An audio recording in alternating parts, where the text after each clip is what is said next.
دور دراز گاؤں کے بچے ہمیشہ ایک کہانی سنتے تھے جس میں ایک پراسرار جادوگر کا ذکر ہوتا تھا جو جنگل میں رہتا تھا۔ اس جادوگر کا دل بہت سیاہ اور گہرا تھا۔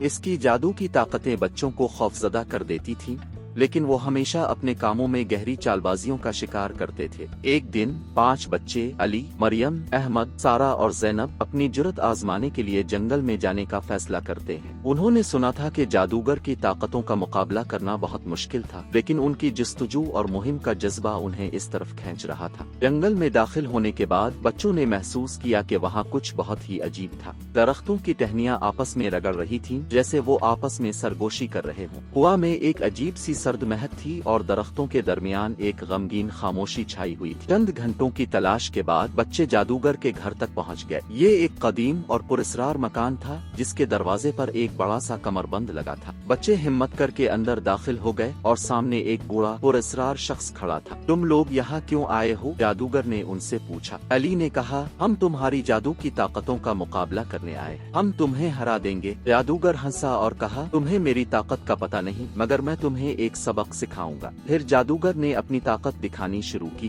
اچانک زمین ہلنے لگی، درختوں سے آوازیں آنے لگیں اور ایک سیاہ دھند نے ان سب کو گھیر لیا۔ بچے خوف سے لرزنے لگے، لیکن جادوگر نے کہا، تمہاری سب سے بڑی کمزوری یہ ہے کہ تم اپنے اندر کی ہمت اور عقل کو نہیں پہچانتے۔ جادوگر نے ایک جادو کیا اور ان سب کو ایک پراسرار خواب میں مبتلا کر دیا۔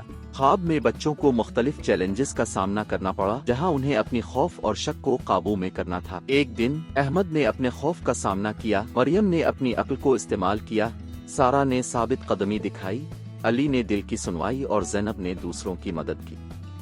آخرکار جب بچے خواب سے باہر نکلے تو انہوں نے دیکھا کہ جادوگر غائب ہو چکا تھا۔ جنگل کی خاموشی واپس آ گئی تھی اور بچے اب